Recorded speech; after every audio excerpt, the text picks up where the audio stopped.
Oh, I forgot. I forgot I wanted to tell you all. So I was talking to my mom and my stepdad last weekend, and my mom was like, "Oh, we were driving to the beach and we finally listened to your podcast."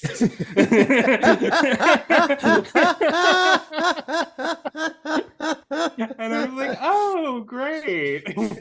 Loved it. He was like, "Oh, I thought you all were so smart and funny, and I love the way the three of you interact." And I was like, "Oh, which one did you listen to?" And she was like, "Oh, I don't remember what you all were talking about, but it was great." But she did have a note, one note. And I'm gonna go out on a limb and say this note is more for me than for the two of you. But well, you laugh a lot, and that's great. You all are having fun, but it's giving very nervous energy. Interesting. Yeah, right. I'm assuming that's more for me, but I'm going to try and refrain from laughing as much, I guess. I don't know. I'm not nervous. I don't know. Anyway, I told her, good thing there's only one more, so.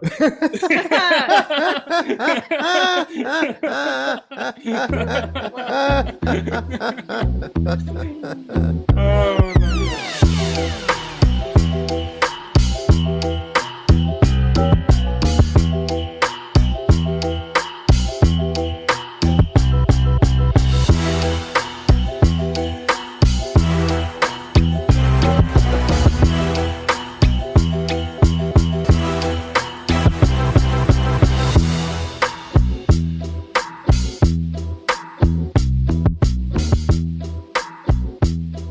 anyway, hi, welcome to the score. This is our podcast. We are three Black opera administrators talking about opera and classical music from our Black queer perspectives. And you can probably tell from the title of the show that something's up. This is a show unlike the others. And that's because, well, this is the last episode of The Score. No. I know. The last one. Que triste. I know. And I hope this doesn't I'm perhaps this might come as a shock to some of you. um but we have had so much fun over the last couple of years doing the show, creating the show, spending time together, learning from our incredible guests. Oh wait, hold on. Hi, I'm Rocky.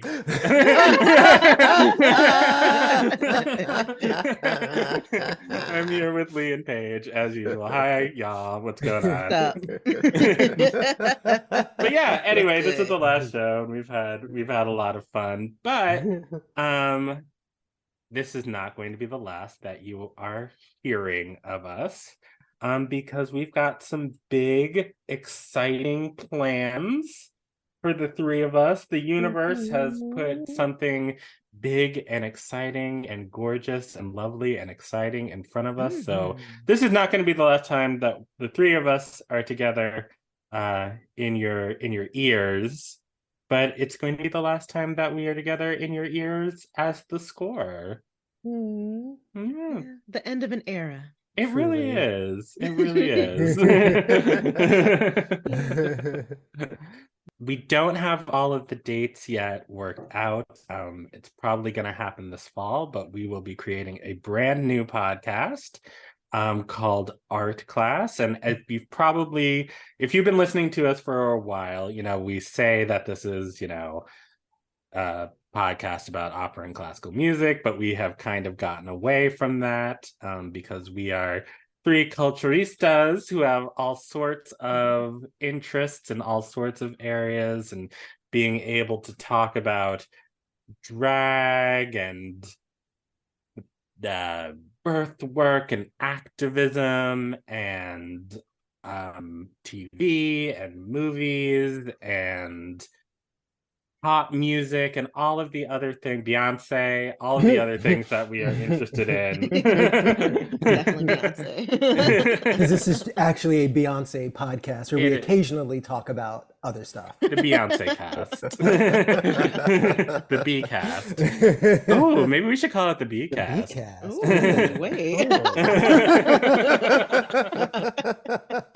But with art class, we want to be able to take all of those disparate parts of ourselves and really sort of expand the podcast. And so it's going to be a new podcast with, you know, new format. We're still going to have amazing guests, probably some folks that you might have heard of, one or two, but that's going to be dropping this fall. But what we will say is do not unsubscribe from this channel, because over the course of the summer, we are going to pop in here and there with some updates.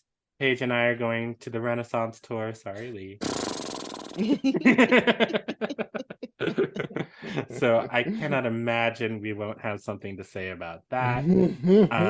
As all of the details around art class start to coalesce, we can start to release some more of those details, because it's actually really exciting and I wish I could say more. I wish you could say more.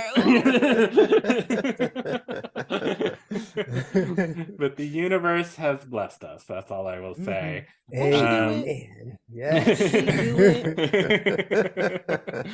And yeah, and we're just really excited. But you know, this is, as Paige just said, the end of an era, and I don't know, I'm feeling kind of sentimental about it. Yeah, me too. Kind of, yeah. Kind of, but also proud. I'm so proud of what we have done. I am also, you know, there's a joyful retrospective happening in my mind right now. You know, yeah. And no matter what, I'm just so thankful that I get to spend even more time with the three of you, just Kiki, or the two of you, three of us. Well, I'm also counting Emil. Yes, of course. And just getting to Kiki with y'all on an even more regular basis. That part's exciting. Than we do now. Hint, so hint for you. Hint. Yeah, so we're really excited about it. And we just want to thank all of you out there for being there with us through this whole journey, this whole adventure. I know I never thought that, you know, when Paige, you had the idea for this and brought the two of us on board, that, you know, it would turn into all of this and we'd be in the New York Times and we'd you know, make 58 episodes and get to talk to Denise Graves and Julia Bullock and Lawrence Brownlee and all the other amazing guests we've had on the show. Monet Exchange, honey. It's just been a journey, and you know, I've learned so much, and I'm really excited for the future, but you know, today it's a little bittersweet, I guess. Yeah. But anyway, more on that in a little bit.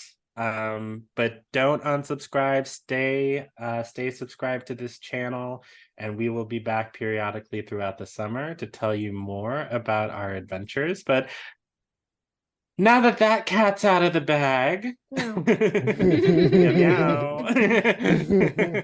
What's going on? How are you guys?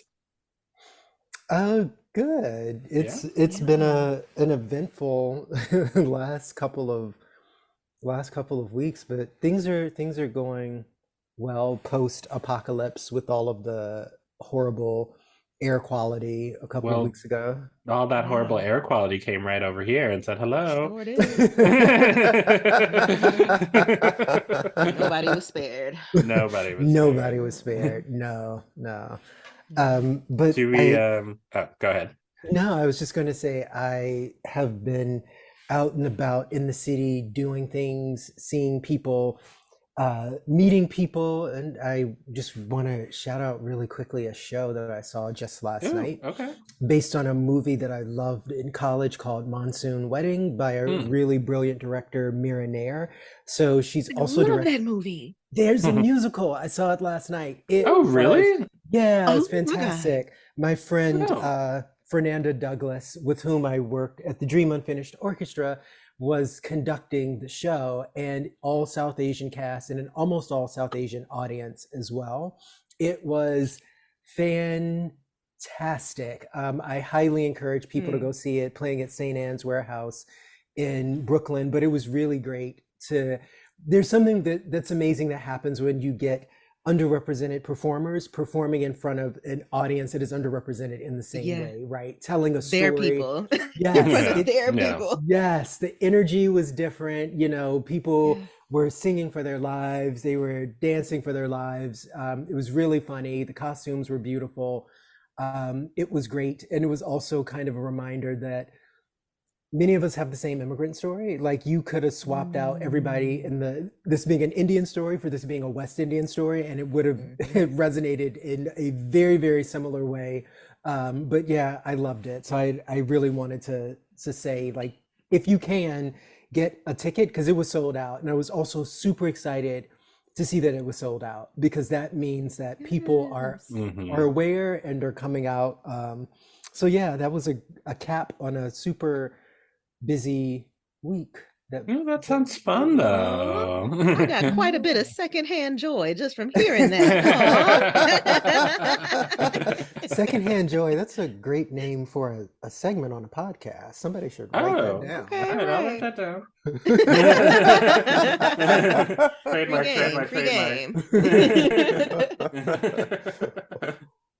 Well, I had a lovely Pride-teenth weekend, as they say. Pride-teenth, listen, this may be my new favorite time of year. This I feel like I got superpowers. Right? I feel like I leveled up a little bit. I feel like, like the universe was on my side. It was beautiful. I went to my first ball. Yay! Ooh. Yes, I went to the Minneapolis is Burning Freedom Ball, hosted by House of Alan Meekley. And also just shout out to like the ballroom scene that is growing here in Minnesota, that apparently has been here for a minute, but like now there's like just a new like energy of like younger folks as well who are getting into it and, throwing their own events and things like that. And so it was just beautiful to witness and to see. And my good friend of the show, who's been on here before, Imagine Joy. Yes, this was their first time walking a mainstream ball, and I got to help them with one of their effects. I got to hold up this little banner that they like busted through and started voting. And so my first ball was also very participatory. I also went to a Black queer wedding that same day, and like it was funny how I saw a lot of the same people at the wedding and then at the ball. Yep.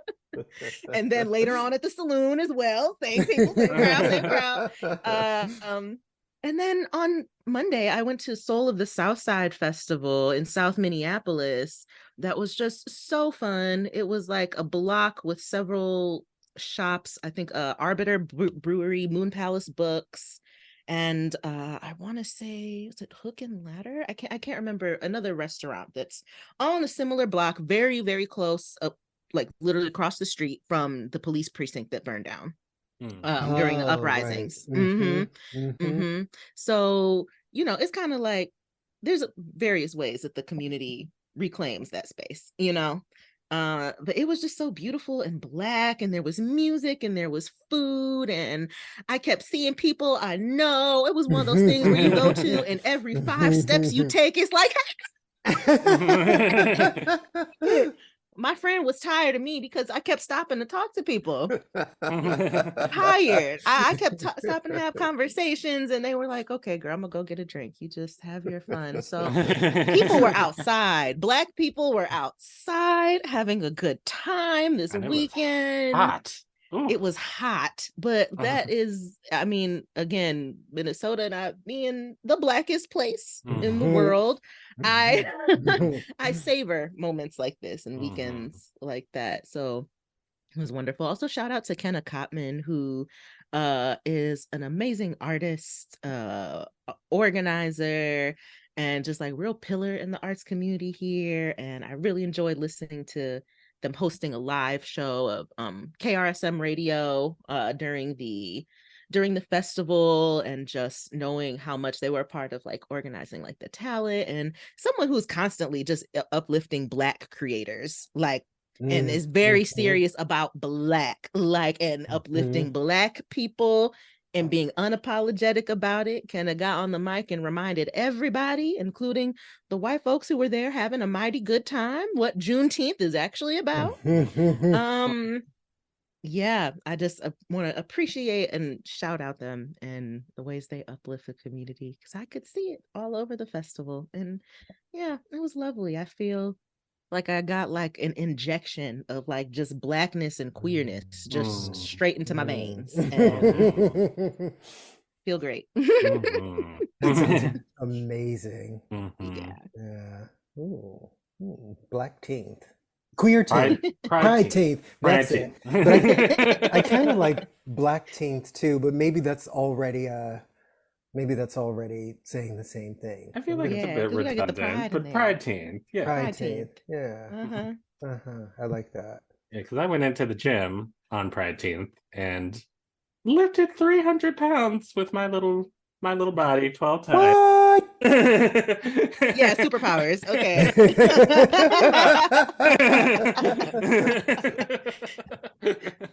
Use the hell out of me. Right. Strength of the ancestors behind me. I was as surprised as anybody. But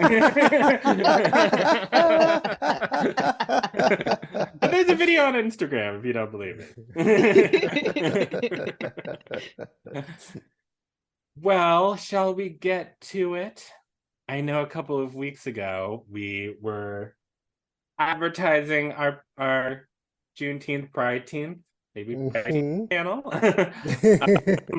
And it did not come to fruition, but luckily we were able to have the amazing Damian Norfleet fill in.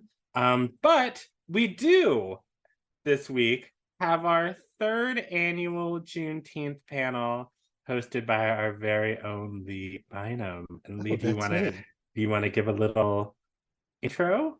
Yeah. So we were after some scheduling snafus, we were able, mostly of my fault, but we were able to bring together a really amazing quartet of beautiful, brilliant Black people. We have Queen Herawin. She is an MC and an arts educator. We have the fantastic John Lucas, singer, dancer extraordinaire, an educator and friend from my time in Hong Kong.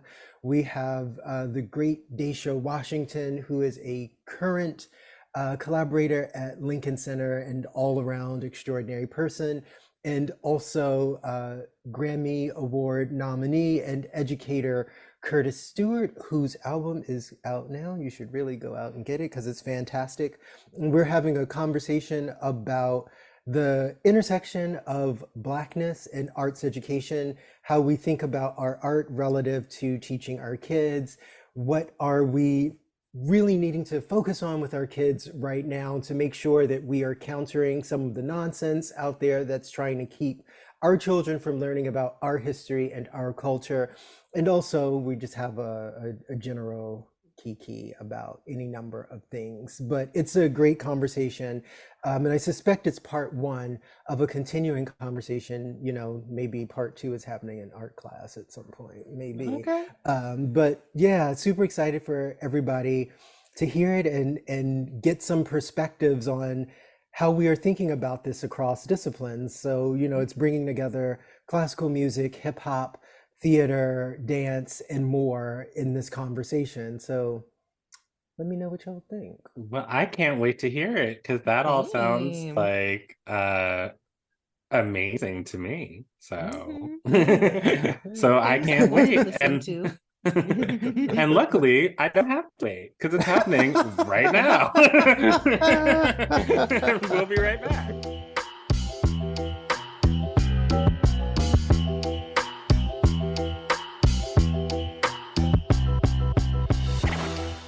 Hello, Scorekeepers. This year for our annual Juneteenth panel, we're bringing together 4 of my favorite people in the world to talk about the intersection of Blackness and arts education. We are very much caring about the future of arts education here on The Score, Abdi, and as part of our advocacy for it, we want to underscore some current realities, opportunities, and challenges associated with the work in this space. Our guests today represent the worlds of dance, music, drama, and more. And we do acknowledge that we really cannot categorize any art form easily as belonging to one demographic group, and all of our work as educators reach more than just the one demographic category of student. But we also want to take a moment and really highlight what is unique about Black cultural output, Black students, and the overall context in which we're working. So without further ado, I will introduce our panel. So I will start with our friend, Curtis Stewart.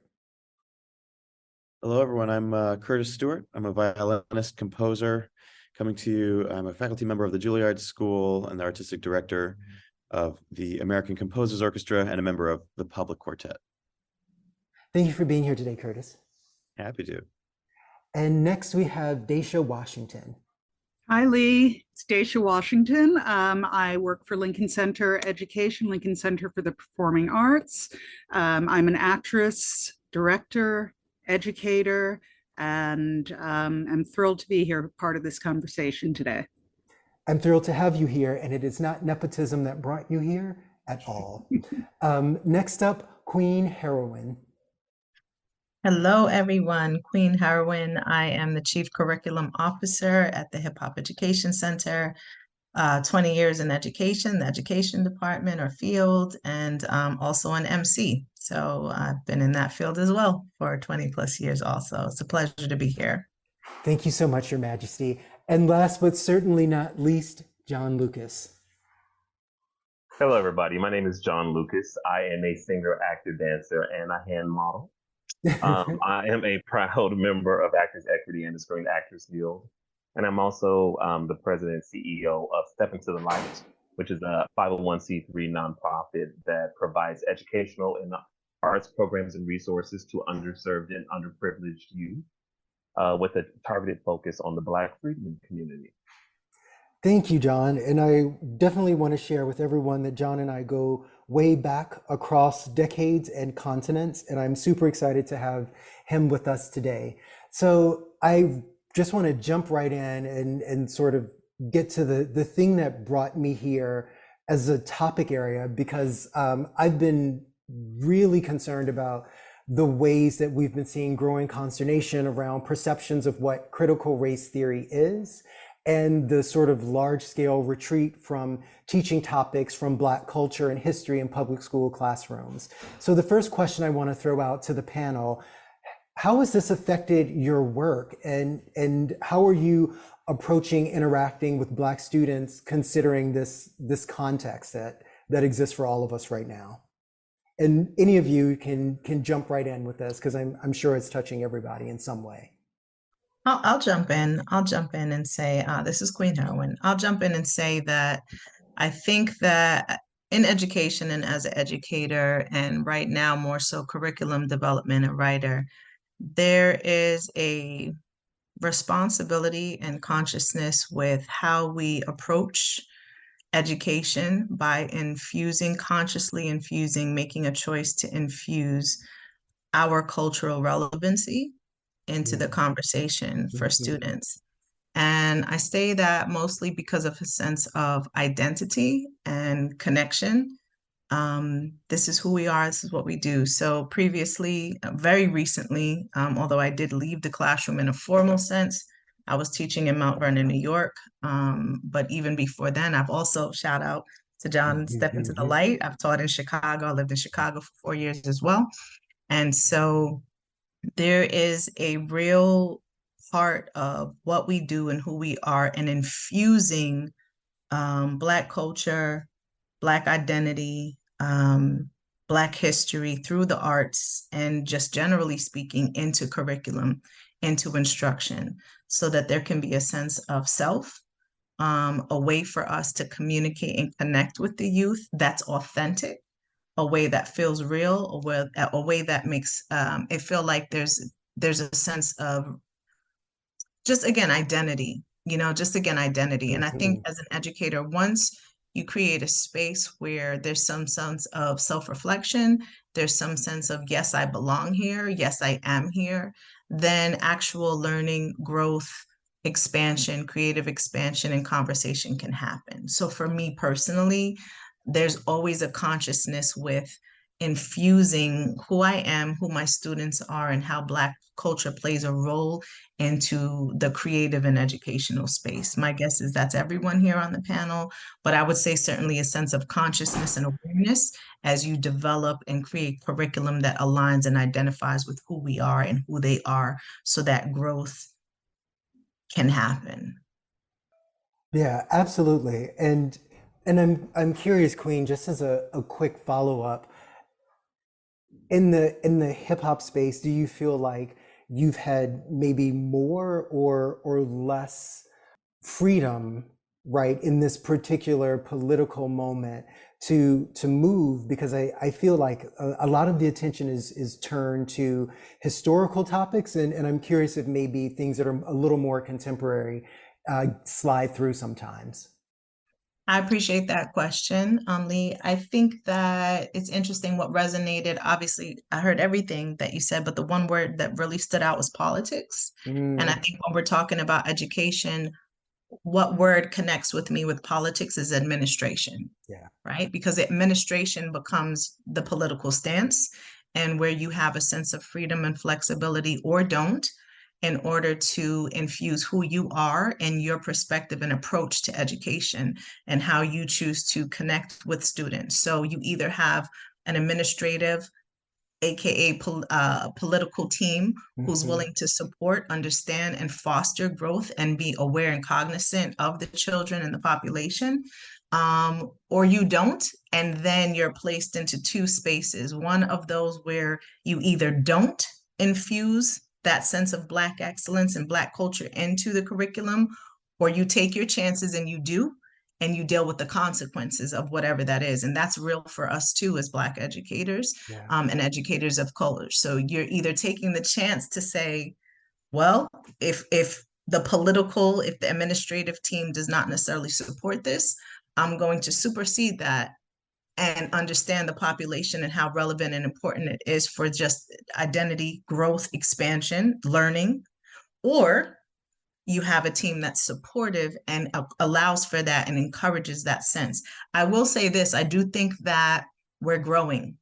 I do think that we're growing in a way where people are finally starting to see in a very commonplace space that hip hop, education, Black excellence, Black culture, Black voices through all of the different art realms is relevant, is important, and is not only affecting our culture, but why I think this is really happening now, beyond shout out to, Hip Hop 50, we're 50 years now on the books at least. I think that there is a real sense of, wow, this culture is expanding and exposing and affecting everyone. This is why I think there's a serious relevancy now. It's always affected us because this is what we do. But the fact that it's now affecting every aspect, marketing, promotion, other ethnicities, now I think it's seriously becoming relevant and people are having conversations. How can we take this serious and actually formally and acceptably incorporate it into curriculum? Yeah, absolutely. If I may, Dacia, I know you've done a bit of work with the United Way on behalf of the New York City Department of Education around curricular items specific to Black culture. Have you found some similar things that, as Queen has mentioned? Well, first of all, shout out to Queen and shout out to Mount Vernon, New York. Money earning Mount Vernon. I'm sitting down the street from Peppy D Park on Lorraine. And my aunt used to live on Lorraine Terrace. Yeah, Yeah, represent. Yeah, so similar things. So I think that what I have found, or what I was thinking about as I was listening to Queen, is this. I was recalling this sense of fatigue that I noticed among students, and the fatigue that was conveyed to me was that students were tired of hearing about slavery. They're tired of hearing about the civil rights movement, and oftentimes would conflate the two even. Just, I'd show them a picture from the civil rights movement and they say, oh, miss, this is about slavery, right? And I'd say, well, yes, but, this is a manifestation of that system, right? We're still in the system. And so I think that what is beautiful about, or what I want to be beautiful about the time that we're entering now, is the celebration of Black excellence, of Black joy, of resilience, of things that aren't necessarily focused on in curriculums. And so to the extent that we can learn the history, but that it is about uplifting. And I think that that's really one of the things that I've been thinking about with this United Way curriculum that Lee mentioned is, who and how is it going to be facilitated? Right? It's one thing to create a curriculum, but it is another thing that's being laid onto a system that's been in place for so long. People teach the way that they were taught, and they teach based on what they learned in college and are slow to shift. There's a resistance. And so how you get teachers from a variety of backgrounds to teach with joy and pride in culture to young Black boys and girls in their classrooms, I don't know, right? And how you create something that's not just going to be another thing on their list, but that they see and value as being really essential, not just for the Black children, the brown children that are in front of them, but for all of the children, because that celebration of Black joy and Black excellence are about also educating all people about our culture. And so I have concerns, but I also have a great deal of hope at this time. Yeah. We're gonna have to be really intentional, and we're gonna have to be really watchful for that.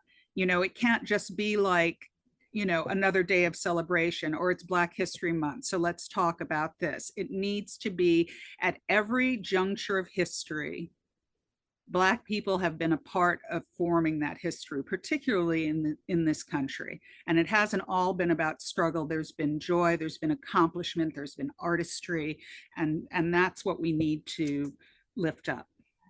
So if I can, I want to pull on this thread a little bit around how we've always been here, right? And are sort of a cornerstone of American culture. A few months ago, we had that lovely film based on the life of the Chevalier de Saint-Georges, and it served as a powerful reminder that people of African descent have been present in the music of Western Europe for centuries. And, similarly on another podcast, not this one, but one I love so much, Louder Than a Riot, Sidney Madden said, every genre that is born from America has Black roots associated with it, from rock and roll to blues to disco.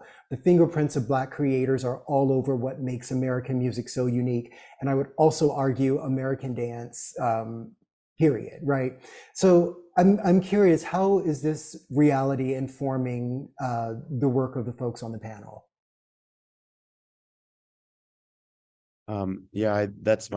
This is Curtis here. That's my stance in general, that there is no American music, there's no American classical music without the blues.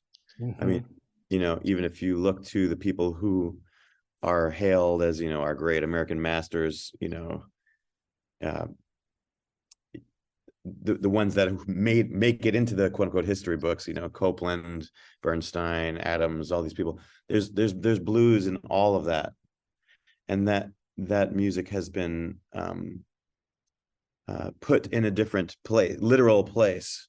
There's these genius musicians who were not given stage on those classical in these concert halls, and So they created their own music, and it became what people then called jazz and sold as jazz, and that then became the blues and rhythm and blues and rock and roll and all those things. First, I actually really love a European composer of African descent, Samuel Coleridge Taylor, who did a project much like what Bela Bartok did, where he went out and he searched for melodies, 24 Negro melodies from the African diaspora, and he set them to piano. He set he solo piano, and they have a very late 1800s romantic aesthetic to them, but it's like, Deep River and The Angels Changed My Name and all these, and West African folk songs as well. They Will Not Lend Me a Child. And so he's exploring the culture of African and Black descent through the piano and through this romantic musical language. And that has existed, and I'm sure that has existed in addition to Coleridge Taylor, for all those people who were not published, the people who were published, and then their documents were thrown away. I mean, we're even just referring to Joseph Boulogne, the Chevalier de Saint Georges. Much of his work was burned. Much of his work is not. We don't know about it. And I mean, I think the movie is good in that it says that at the end, that much of his work is burned as a kind of rationalization for why we don't know about him. But the thing is, a lot of the work, there was a lot of other composers in France that's work was burned during the French Revolution, and we know all about them. Right. So, these people who did, who get their doctorate degrees have, they decided that they want to study Lully and all these other French composers, and so there's a whole academic focus and study and breadth of research that we are still in desperate need of completing. Absolutely, and that sort of idea, and I don't want to throw my fellow historians and musicologists under any buses, at least in this particular conversation. But I feel like we're always sort of wrestling with censorship on some level, right? Like either censorship or erasure, right? And it feels like it's more alive and well in schools right now than it has been for 60 or 70 years, everywhere from the library to the stage in the auditorium. Has this presented challenges for any of you? I will say, hi, this is John Lucas. I will say that when we talk about erasure and censorship, when you're talking about critical race theory and so on and so forth, our history being erased for our Black kids is something that is very scary.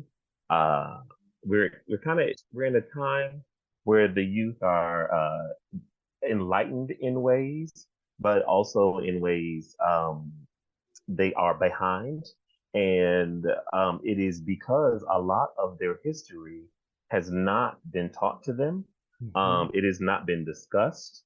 One of the things that I constantly talk, being, in the Chicago area, the majority of the Black kids are maybe third, fourth generation of the Great Migration. We find that Generation X, for a lot of the people that migrated up north, we were the generation where our grandparents did not talk about what happened in the South in full context. There's a lot of trauma with it, and therefore it was not discussed. And unfortunately, because that information was not passed down, there's a lack of appreciation. I think Miss Dacia was talking about how kids don't want to talk about slavery or the Jim Crow era, but those things still need to be talked about because we are quick to forget. And when you forget history, it repeats itself. As well, when you look amongst all of the things that were happening, whether it was slavery, whether it was Jim Crow, art was happening all in and throughout it.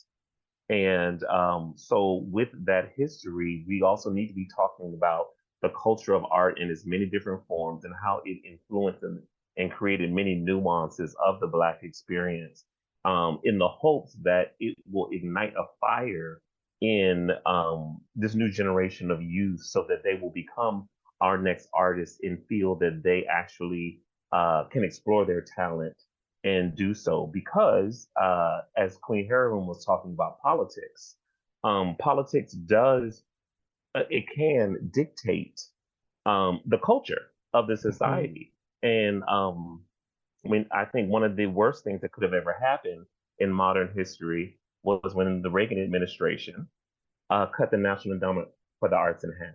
Yeah. And what it did for public schools and arts in public schools. And you saw an immediate shift, not just affecting people by race or nationality, but even by the size of the student.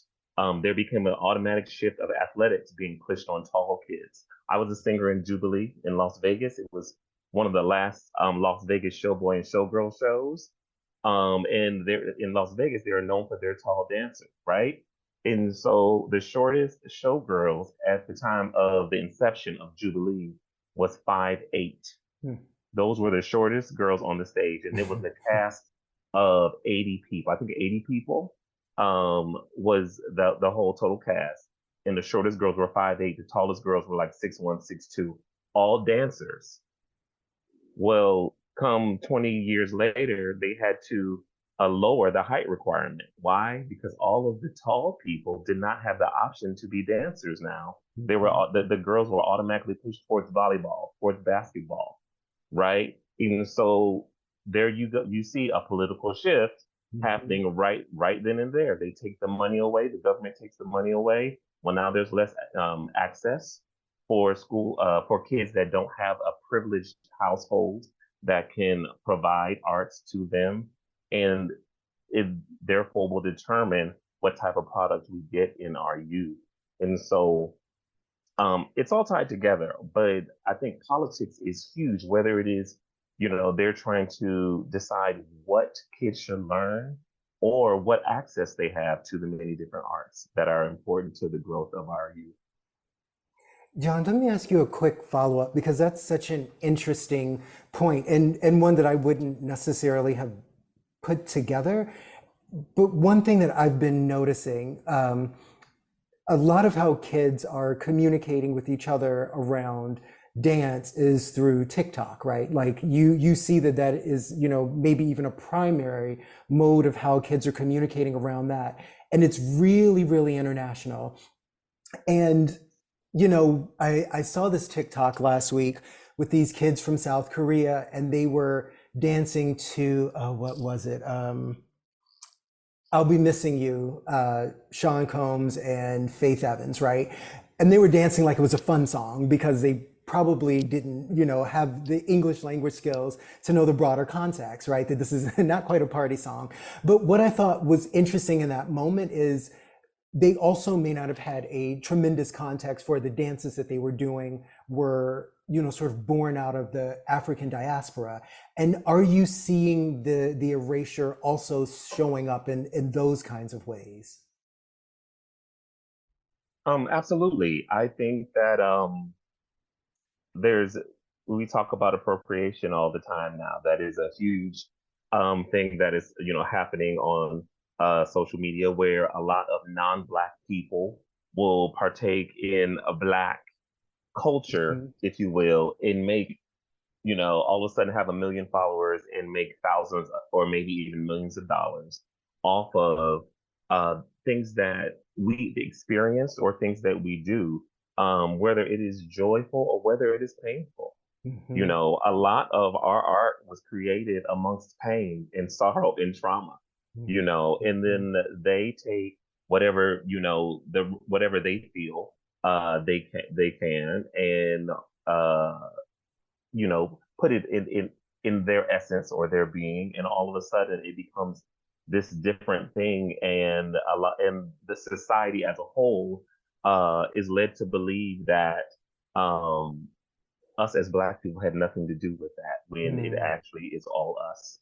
And we see it everywhere. A lot of people think that Black freedmen in America don't have a culture, if you will, not realizing that most of American culture was created by Black freedmen.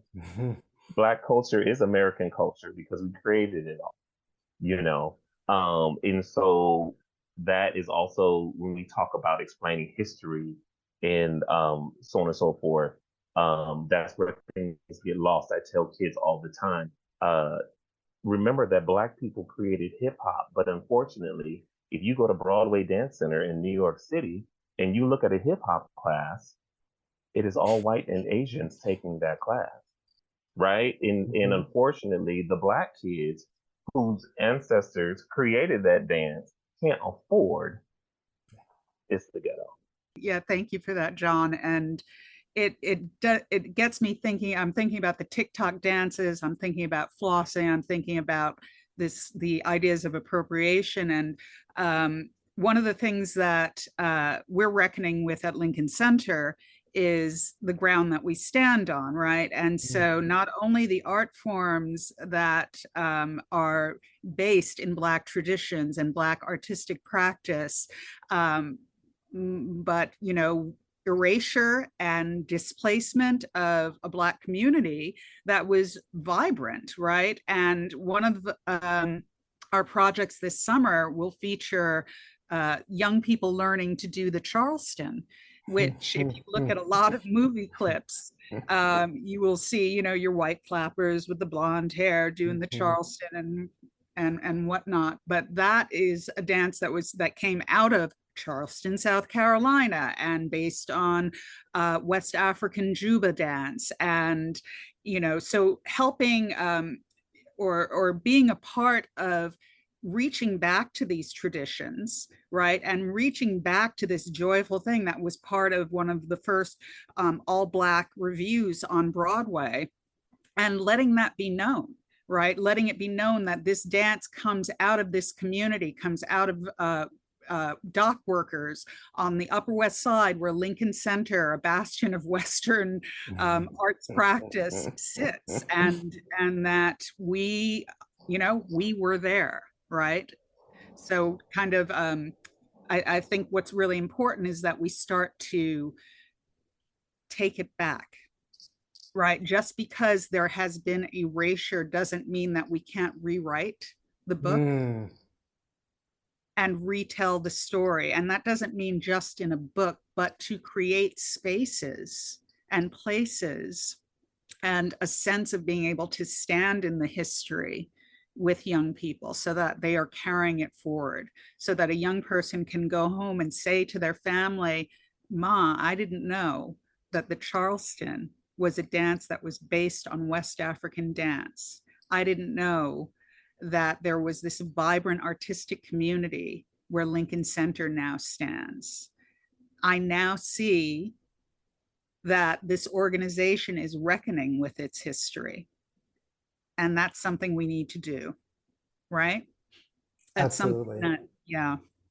And to add to that, when we talk about introducing our youth to old dances that we have influenced or that we have created, the culture, knowing that by doing that, we have the opportunity to shift the culture for the good. Kids follow culture. You know, when I was coming up in the late 80s into the 90s in high school, you know, everybody was wearing cross colors, right?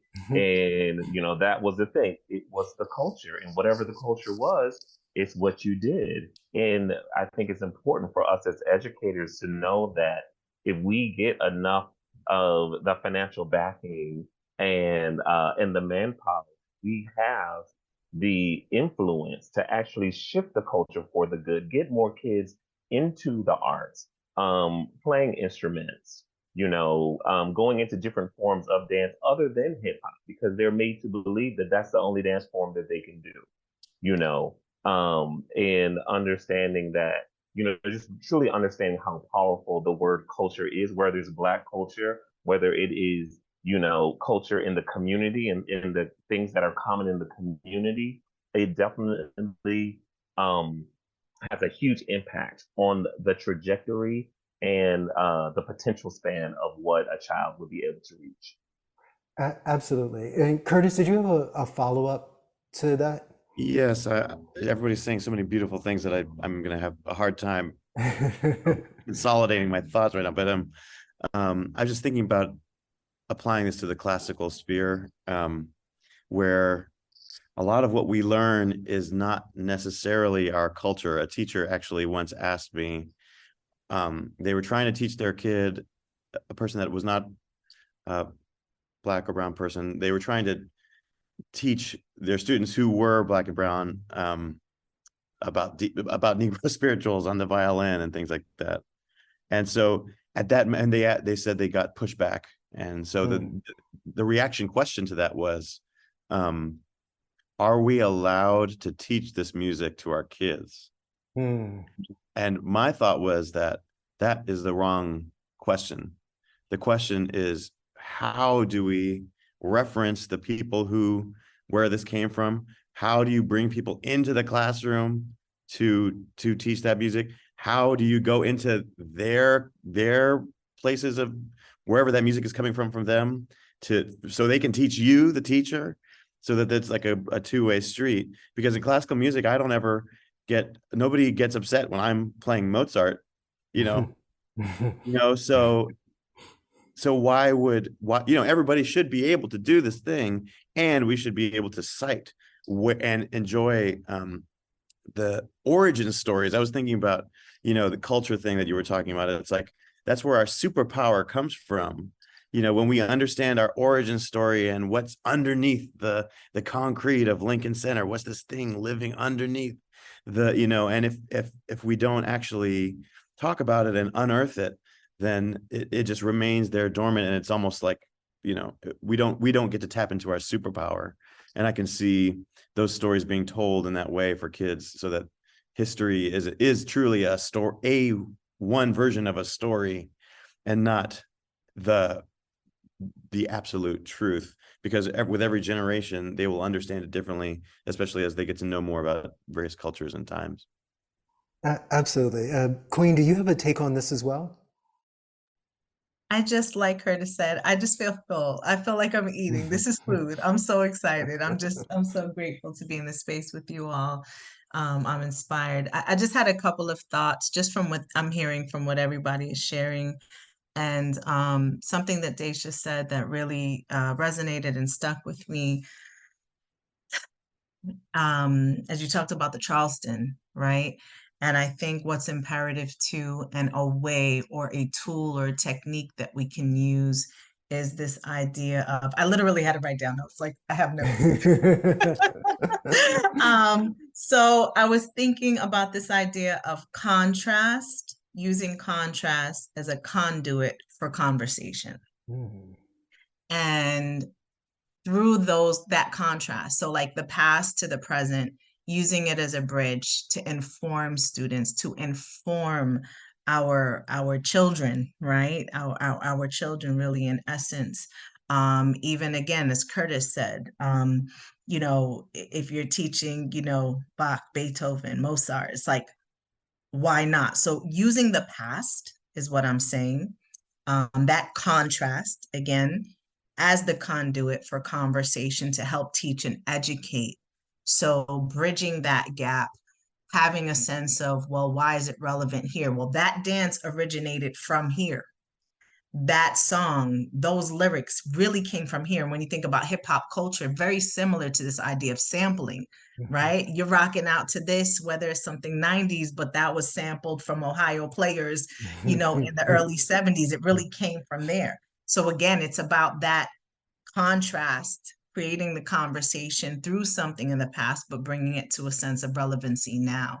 And I think that's really important. And the other quick thing that I wanted to mention is that education, not that it hasn't always been that, but I think even more so now, becomes a space for revolution, right? Yeah. So education is in effect revolutionary territory. Yeah. So whether, again, you have that support, or, as I mentioned before, you're going out on the limb, right? And you're creating curriculum that speaks to everything that we're talking about, these spaces. It's just so key. And it's so important, especially with erasures. We're talking about African-American culture and wanting that to not be placed in educational spaces and academia, even on a collegiate level, where it should be commonplace at that point to be taught, right? This is a whole new issue. Well, no, let's not put it there. So there's almost a responsibility from a revolutionary standpoint to say, you know what? I'm going to speak this. I'm going to let us know and let the students know that these things did exist, have always existed, and we need to find ways for those conversations to remain through our oral traditional ways. Yeah. So that makes me think, because I strongly agree with that.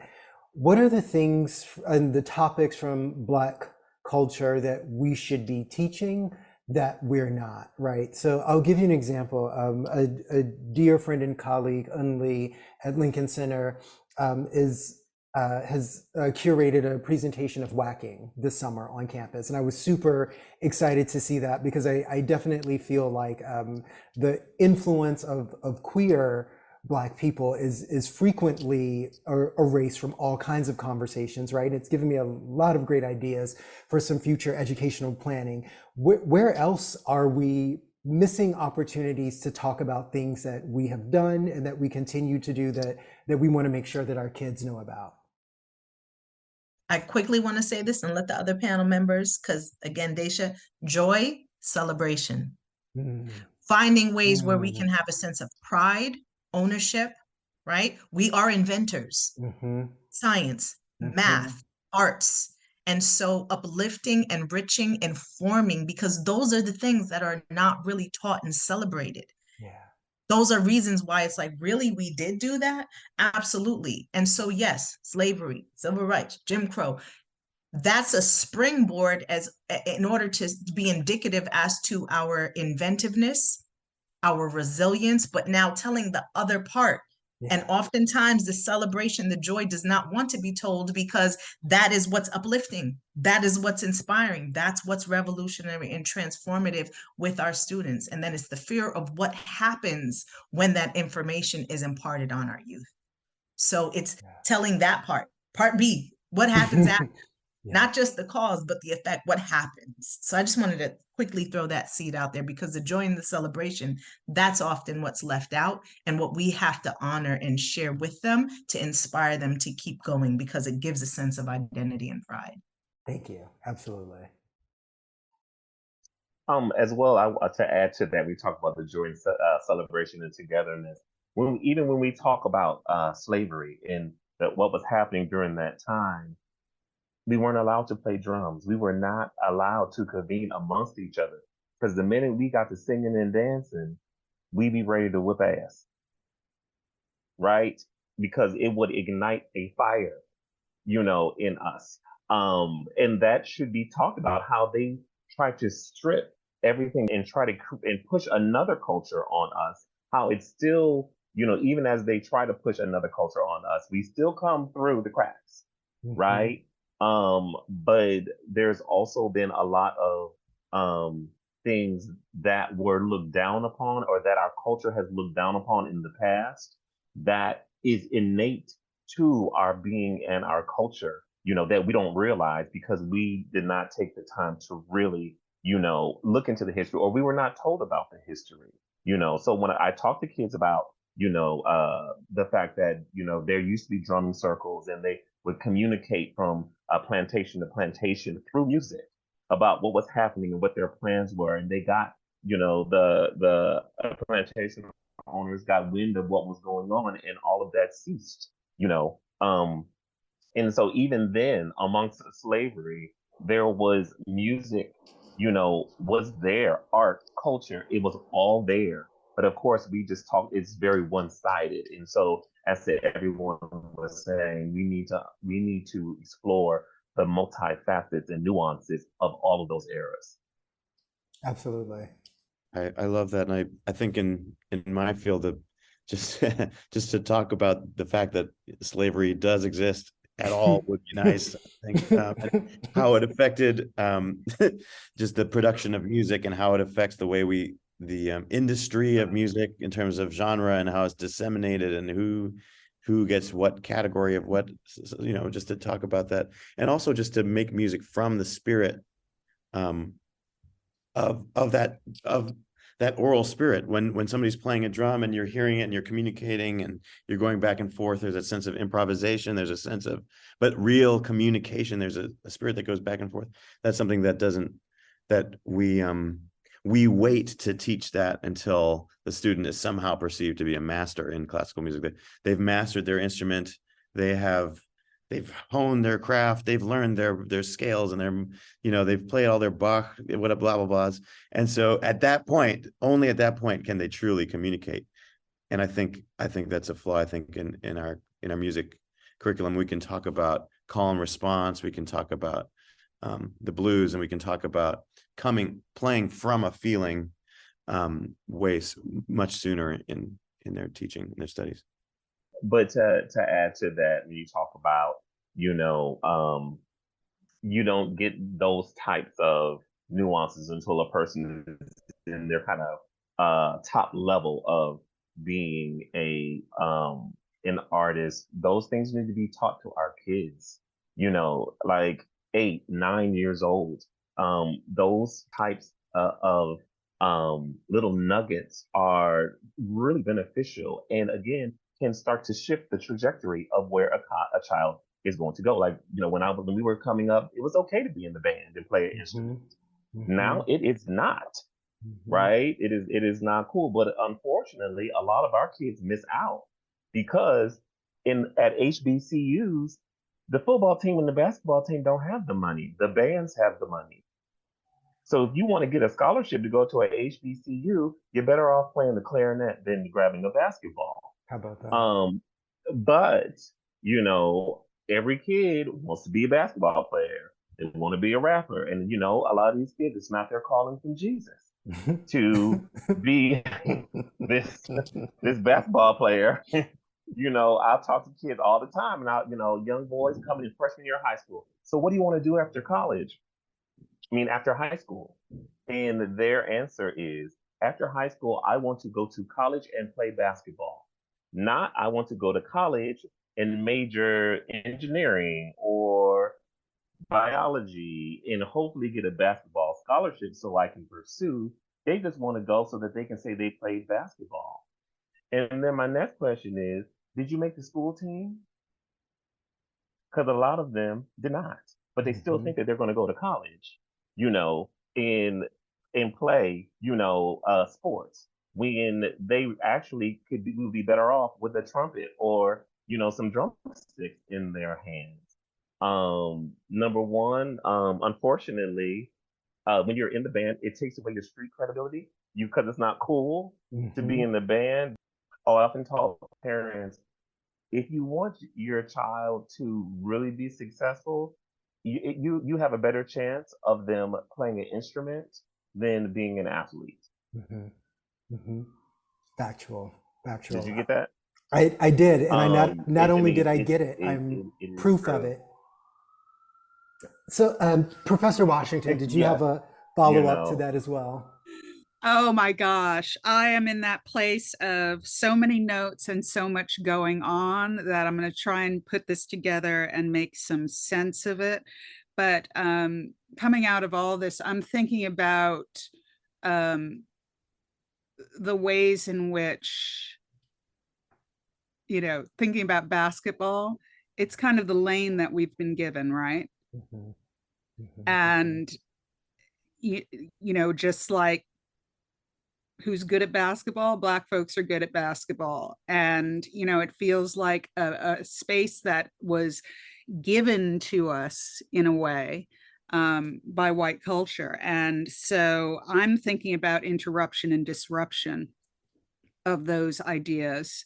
And I'm thinking, going back to what Queen said about revolution, and it is a revolution, and it's a revolution that needs to happen outwardly, but it needs to happen inwardly too, amongst the culture, so that young people understand the idea that playing a clarinet might be a very fine way to move yourself ahead in life, right? And to get a scholarship to a university, whether you choose to do that for the rest of your life or not, that there are other pathways. And we have been prescribed pathways that, you know, are not serving the people in the culture. Another thing that I think is a privilege that young Black people don't always know that they have is imagination, right? And the power to imagine things differently and to see a different pathway for yourself. And I don't know how you teach that, but I do know that it happens in the arts, right? And that keeping or making opportunities available for young people to be in the arts, to see themselves differently, to engage on a different level, to try out music that they don't think is for them, or places and spaces that they don't think they belong, is the most valuable experience that they can have, you know. And the other idea that is coming through to me, and I know I'm kind of stringing this together because I just heard so many things that, again, my belly is full right now, very full, is the power to create, right? So not just, one of the things that I found restrictive when I was a young violinist and then cellist was that it was conforming, right? There was no improvisation. There were not those opportunities for me. My stepbrother got to a point where he was finally, as a violinist, able to improvise. But that didn't feel like a path for me. And so working with young people at a young age to be creators and to be makers and to see, to give them agency, right? Yeah, you need to know your technique, but how can you give young people agency as creators, as people who are leaders, right? To see themselves as leaders and not just followers in the arts at a young age, I think would be immensely valuable. Yeah, absolutely. And you know what else I think is restrictive? Not allowing our Black American children to understand that our culture is now and always has been in conversation with Afro-Latinidad, with Afro-Caribbean culture and African culture, right? And I feel like obviously there are independent identities therein, but pretending as if we are not a part of a broader fabric of beautiful Blackness, I think is one of the places where I constantly worry, right? But I just have to say, this has been like a really extraordinary moment. It feels strangely premature to stop the conversation at its appointed time, but I think maybe that means we need a part two. But you know, there's no way to get around the fact that it is happy hour, and as everybody knows, I have a tannins deficiency that I have to attend to. So I will take this moment to ask everybody, any parting thoughts do you have for the audience, things coming up that you want to promote, words of wisdom, anything like that? I will just, again, first of all, thank you for this opportunity. I knew it would be good. I didn't know it'd be great. It was great, even for a short period of time. Shout out to everyone on the panel. Super inspired. I will be reaching out to everyone. Let me just say that. Again, shout out to the Hip Hop Education Center, of course, Martha Diaz, for allowing this space to even exist for me to have this conversation with you all. Thank you, Martha. Thank you, Martha. And just continue to be courageous within our own selves, defy norms and tradition, push past fear, personal fear, societal things that exist on that level, so that we can really be our best selves, to show up for ourselves and then our communities, our families, and then our communities. Through that, the voice really reverberates on a whole nother level, and we plant real seeds of growth and inspiration for others. That's Thank what, you. yeah. That's beautiful. I would say do what you can to interrupt what has existed I'm lucky enough to work with an amazing team. No, I'm not buttering up my boss right now, Dr. Bynum. But you know, where you can create opportunities, like we're talking about, just plugging Young Artists Pipeline program is going to launch in the fall, is intended to give students who lack access, who are Title I, who cannot afford those expensive lessons, access to the arts at a point where it will be meaningful in their young lives, and to create, yes, a pipeline, reappropriate that word, not the school to prison pipeline, but the studio to career pipeline for young people, and to, you know, make sure that we're meeting them at every age and every stage, and that they see the possibility and the opportunity, and they see faces in front of them that look like their faces and are carrying them on their shoulders as we've stood on other people's shoulders. So, you know, have a strong back, you know, build the muscle and carry it forward.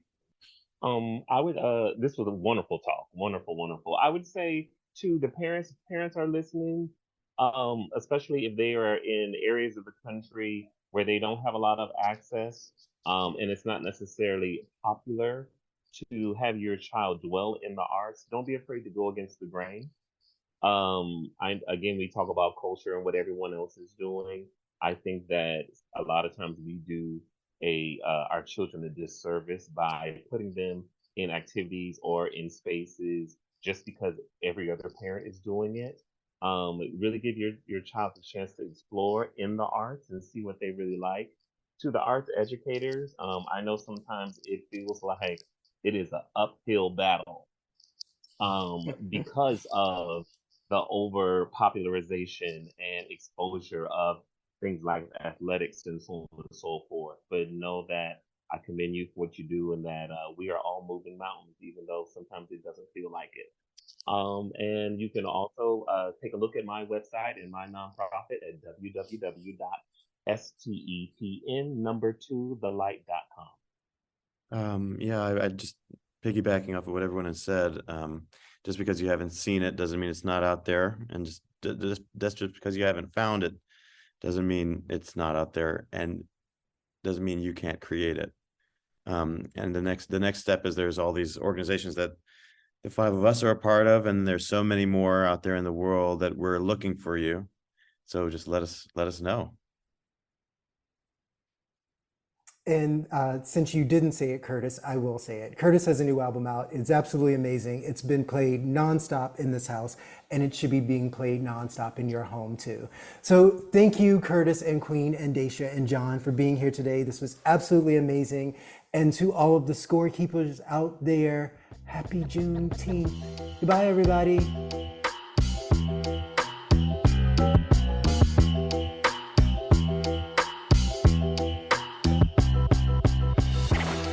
And we are back. Thank you, Lee. That was such an amazing conversation. So fun, so informative.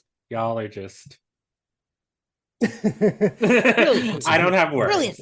I don't have words. Brilliant. Yeah, well, thank you. Being able to do this annual Juneteenth panel has been like a really amazing learning process for me. Had the opportunity to talk to a lot of great, really brilliant people over the last couple of years and share some stuff that different folks are working on all over the country. So this has really been a joy, and I feel like this for me was a real highlight of the entire score experience. So yeah, thank you. Yeah, great. Well, it was a highlight for us too. Oh, y'all are so sweet. Well, most of the time. Well, you know, it reminds me of my mother when she and my stepdad were first dating, and I was going to meet him for the first time at a restaurant, and we were sitting in the parking lot. My mom was like, I don't want you to be nervous. I just want you to be yourself. Only nice.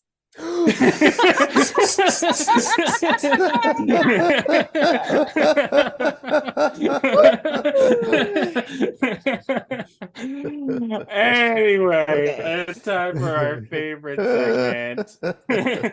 You ready, Paige? Ready.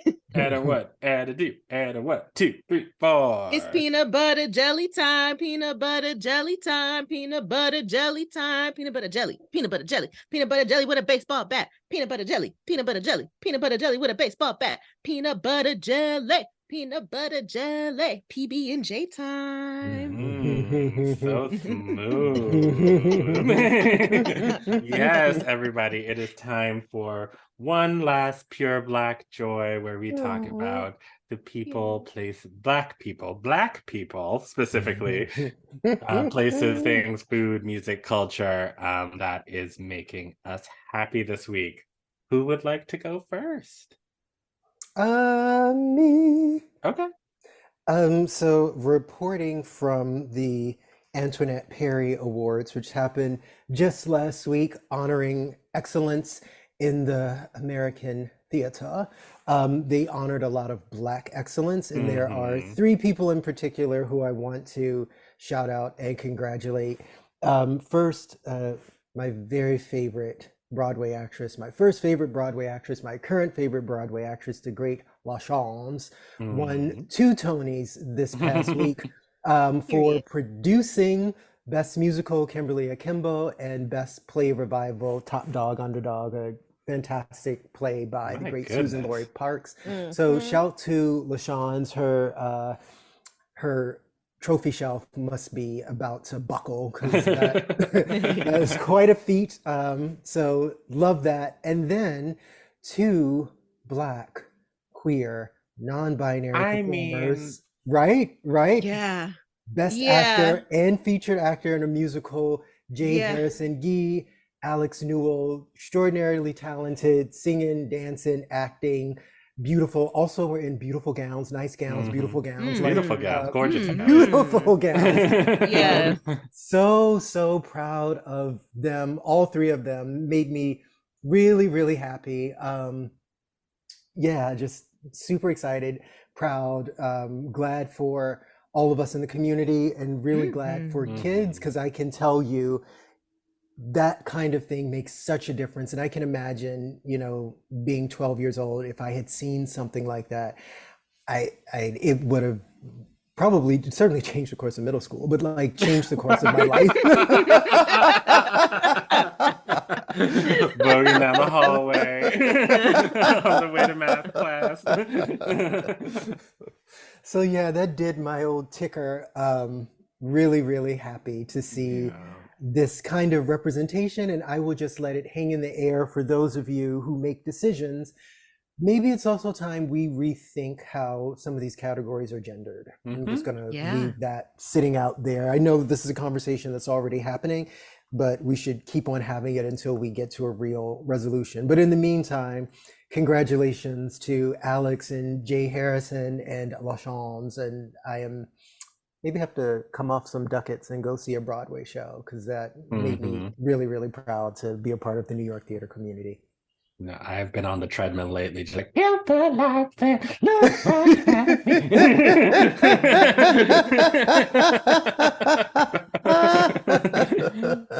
Love that song. Anyway, Paige, what you got? Speaking of representation, mine is Lizzo and the videos from her tour that are being like posted on Instagram by her and by others.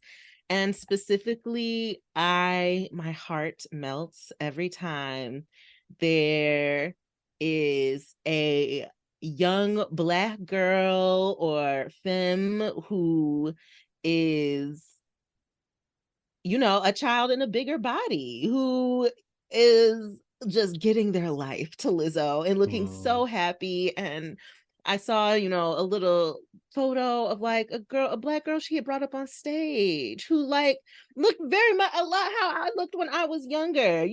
I am proudly, a fat Black femme now, have been for many, many, many years. And so just to see that, and to see like that little girl, like seeing that she can do anything, that like she can be in front of 1,000,000 fans or whatever too, and all of them cheering for her, or you know, she can get up in front of people and dance, and you know, she can loudly and you know, just publicly love herself. That means everything. And it's like you said, Lee, like my little self, if there was a Lizzo around, oh honey, yeah, it absolutely would have changed things. It absolutely would have.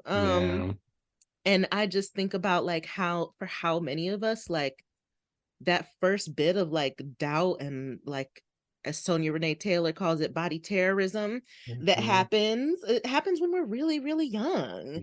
Like when people judging our bodies, or people put children on diets all the time, make comments about children's weight all the time.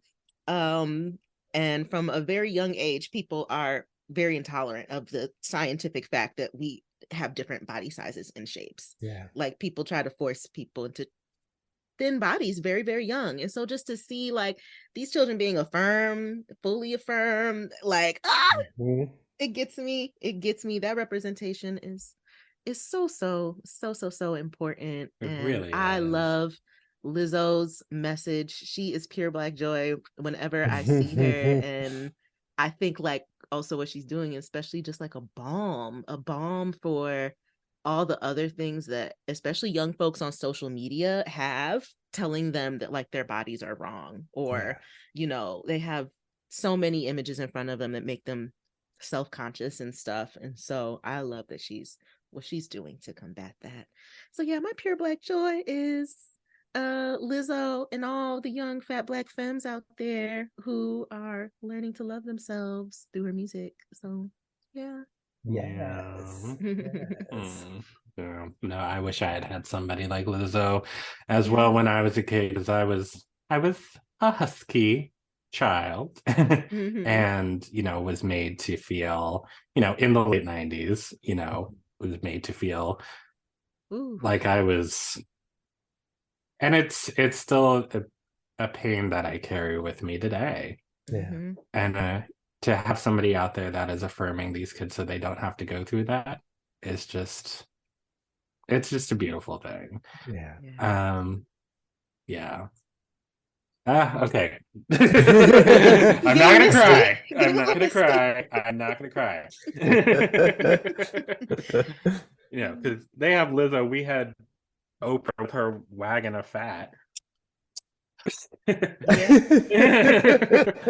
I had to live through the age of terrorism known as low-rise jeans.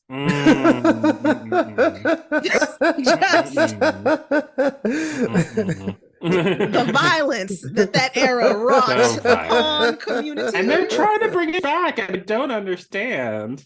No, absolutely not. I will start a whole campaign. I will start a personal anti-low-rise jean campaign. Anywho. Please give me my dad jeans any day of the week. Well, I mean, I guess because it's the last episode of the score. My pure Black joy really is this. And what we've been able to build for the last 2 years, 2.5 or 2 and some change, or however long it's been. 58 episodes. With the three of us getting to hang out and get to know each other and become friends and learn and grow. And I'm like a podcast producer now. That's cool. And it's been so fun. It really has been like the highlight of my career to this point, and just sort of personally just a highlight of my life. And of course, getting to meet all of the incredible guests on the show. And I'm not going to sit here and name all of them, but you know, y'all can go back in the back catalog and and check it out. We've had so many incredible guests on the show who I've been able to learn from and have just really, really just beautiful moments and conversations with. but I do want to highlight two of them in particular, and they are more than guests. They are family. The score would not be the show that it is today. And we would not be able to move on to these fun new adventures that are going to happen later this year without Frankie Charles and Emilia Mettenbrink. Yes. They are two incredibly smart, patient, funny, intelligent individuals who really came in and helped us with our schedules, helped us booking guests, made sure that people were getting paid on time, like organizing all of the forms and the W-9s and all of that stuff so that we could sit here and, focus on being creative and making the show what it is. And of course, both of them have been on the show several times. Frankie most recently on the Trans Takeover episode, Emilia back in I guess February when Beyonce did not get her fangs. Yeah. The less said about that, the better. and Emilia was the very first guest we had on the show. Yes, she was. So she really took a chance on an untested like, what is this? What are we talking about? What's going on? And she came in and she was just like, let me help you out with my brilliance. And so I just really want to thank the two of them for coming in and helping us with their Virgo and Aquarius energy, respectively, coming in and really making the show what it is, because we would not be here without them. So shout out to Frankie and Emilia. Truly, if y'all could see the smiles of adoration on all of our faces for Frankie and Emil, we appreciate y'all so much. We really do. And I think we'd also be a bit remiss if we didn't also thank Ryan. Of course. Our wonderful leader at Minnesota Opera, who made a lot of space and similarly took a chance on something that was kind of untested. And at the time, I'd been in my role for like 30 minutes. And so had I. And I think without his openness and generosity and consistent support and advocacy, the show would not have existed. And also, I personally just want to make sure I also thank all of our colleagues in the impact department, Faye and Daniel, Rick, Jared, Samuel, Sarah, and also Rebecca and Pablo, because this really was a group effort all along. And even those folks who didn't appear on the show picked up slack and added support and were thoughtful and helpful all along as we endeavored to do a thing that hadn't really been done, certainly not in this way. And I know that if it hadn't been for the support of the team, that this also would not have come together as well as it did or lasted as long as it did.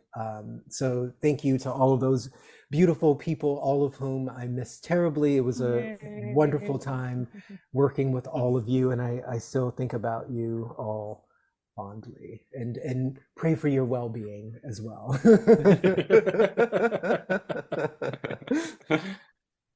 Well, with all that said, I suppose it's on to new adventures. Oh my goodness gracious. Well, like I said at the top of the show, stay tuned to this channel. Don't unsubscribe.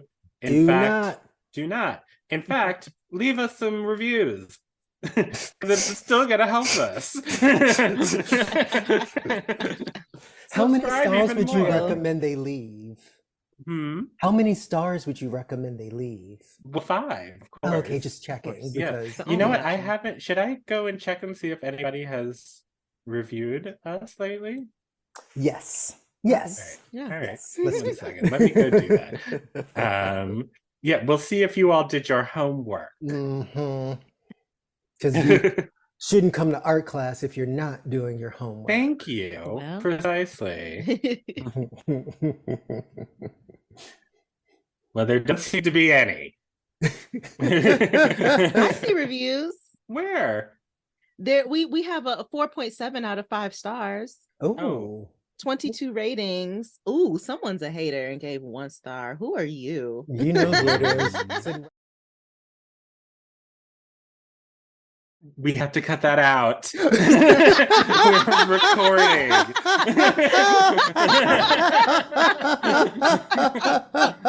Oh my goodness. Whoops. You know, it's the last day of class. You cut up on the last day of class, okay? Oh my goodness. I clearly need to get my life together before we attempt to do a live. Okay, well, I can't. On the thing, it's not letting me see any. How do we have any written reviews? There are 2 of them, but they're not Okay, so recent. then we don't have any new ones. Yeah. All right, so we don't have any new ones. I have told y'all so many times. But also, this is on Apple Podcasts, so maybe there's something on Spotify. I don't know. Oh, well, Maybe y'all right. are listening on Spotify. Okay, well, whatever. Wherever you need to go to write a review, I'm sick of y'all. Write a review. My God. Anyway. But with that, we'd like to thank you all so much for sticking with us for the last 2 years. It's been a blast. We've had so much fun. And before we go, for one last time, any words of wisdom, y'all? Oh, yeah. It may be too soon, but y'all need to stay up out the ocean. It's not a game, and y'all clearly don't know how to act. You don't know what the ocean is and how it works. If it's not sharks, it's orcas or just like literal ocean pressure. It's not for us. Like up here on dry land, I know y'all went out there and saw that Little Mermaid and think that this is for everybody. It's not. That's like them people who go like diving like deep into caves to be underground and Yes. stuff. And I like, don't understand. and then you hear these stories about getting stuck. I'm like, we're not meant to go everywhere on this planet. That's some colonizer mentality. We're not meant to go everywhere. It really is, yeah. Yeah, y'all need to start. You got to understand everything in for everybody. Stay on the land. Don't go chasing waterfalls. Stick to the rivers and the lakes that you're used to. And stay tuned for art class. We will be back officially this fall, but we will break in this summer here and there with some more details and some more Beyonce, and we can't wait. So we'll see you all then, and this is us, the Score, signing off one last time. Bye, y'all. We love you. Bye. Love you.